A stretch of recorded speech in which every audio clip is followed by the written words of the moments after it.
என் தம்பி ஞானசேகரன் வழக்குல புலன் விசாரணைக்கு போட்டிருக்கு நீதிமன்ற பார்வையில. பயப்படுவதை விட பொம்பளைக்கு என்ன அதிகமா பயப்படுவாங்க அவர் என்ன சொல்லியிருக்காரு வருங்க. இப்பதான் நமக்கு ஐபிஎஸ் அதிகாரி 3 பெண் ஐபிஎஸ் அதிகாரிய சென்னை உயர்நீதிமன்றம் என் தம்பி ஞானசேகரன் வழக்குல புலன் விசாரணைக்கு போட்டிருக்கு நீதிமன்ற பார்வையில. ஏன்னா நீங்க பேசுறப்ப இவ்வளவு பாசமா என் தம்பி அப்படின்னு சொல்றீங்கன்னா உங்களுக்கு முன்ன பின்ன பழக்கம் இல்லைன்னா அந்த மாதிரி பேச்சுல வருமா? நீங்க சொல்லுங்க.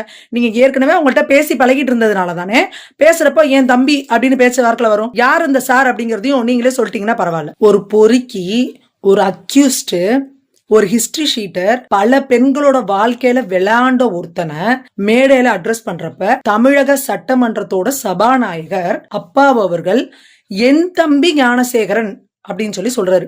இது எவ்வளவு ஒரு கேவலமான ஒரு விஷயம் நீங்க யோசிச்சு பாருங்க.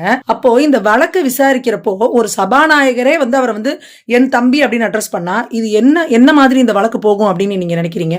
அப்போ என் தம்பி அப்படின்னு நீங்க சொல்றீங்க அப்படின்னா உங்க தம்பி ஞானசேகரன் பேசின அந்த சாரு யாரு அதையுமே சபாநாயகர் அவர்களே சொல்லிட்டாருன்னா எங்களுக்கு ரொம்ப வசதியா இருக்கும். ஏன்னா நீங்க பேசுறப்ப இவ்வளவு பாசமா என் தம்பி அப்படின்னு சொல்றீங்கன்னா உங்களுக்கு முன்ன பின்ன பழக்கம் இல்லைன்னா அந்த மாதிரி பேச்சுல வருமா? நீங்க சொல்லுங்க.